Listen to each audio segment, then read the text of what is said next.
त्रेता युग से लेकर द्वापर युग तक राजनीति का अर्थ अलग रहा। जहां जनता अपने राजा को भगवान से तुलना करती थी, तभी तो आम इंसान भी भगवान बन गया। लेकिन जैसे ही कलयुग की शुरुआत हुई, वैसे ही राजनीति का अर्थ बदल गया।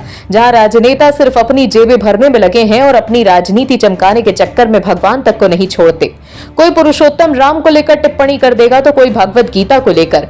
अब तो हद ही हो गई जब बिहार के एक मंत्री ने रामचरितमानस पर विवादित टिप्पणी कर डाली, जिसके बाद बिहार की राजनीति गरमाई हुई है। आपको बता दें, श्री रामचरितमानस के खिलाफ बिहार के शिक्षा मंत्री प्रोफेसर चंद्रशेखर के विवादित बयान को लेकर आरजेडी और जेडीयू में मतभेद पैदा हो गया है। दोनों दलों के नेता इस बयान को लेकर आमने सामने हैं। शिक्षा मंत्री जहां अपने बयान पर खुद को अडिग बता रहे हैं, तो वहीं नीतीश कुमार की पार्टी जेडीयू के मंत्री अशोक चौधरी ने बयान वापस लेने की मांग की है। अशोक चौधरी ने यह भी कहा कि रामचरितमानस की चौपाई को गलत तरीके से रखा गया। उन्होंने यहां तक कहा है कि ये बयान धार्मिक भावना को आहत और भ्रमित करने वाला है। तो वहीं पटना में चैनल को दिए गए अपने बयान में शिक्षा मंत्री प्रोफेसर चंद्रशेखर ने कहा कि वो अपने बयान को लेकर पीछे हटने वाले नहीं हैं। जो कहा है सत्य कहा है और अंतिम सांस तक सच्चाई के साथ रहेंगे। ये पूछे जाने पर कि आपने शिक्षा मंत्री के तौर पर बड़ा रिस्क लिया है, इस पर प्रोफेसर चंद्रशेखर ने कहा कि सच बोलना रिस्क है तो इसे रिस्क ही मान लीजिए। शिक्षा मंत्री ने कहा कि पार्टी के कहने पर ही बयान वापस नहीं लेंगे।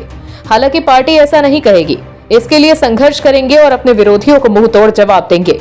उन्होंने कहा कि श्री रामचरितमानस में तुलसीदास दुबे ने उत्तरकांड, सुंदरकांड और अरण्यकांड में अपमानजनक कई चौपाइयां ऐसी लिखी हैं जो संपूर्ण वंचित समाज को अपमानित करने वाला है। देश और दुनिया के सामने एक बड़ा सवाल रख दिया है। इसका जवाब देने के लिए किसी से भी बहस करने को हम तैयार हैं। शिक्षा मंत्री ने कहा कि किसी भी स्थिति में वो अपने बयान को वापस नहीं लेंगे। प्रोफेसर चंद्रशेखर ने इस मामले में साधु संत समाज को भी आड़े हाथों लिया।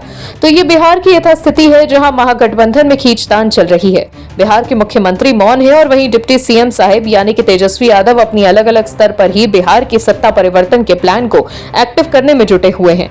अब ये तो वक्त ही बताएगा कि बिहार की राजनीति कौन पलटने वाला है। Bureau report, OMH news.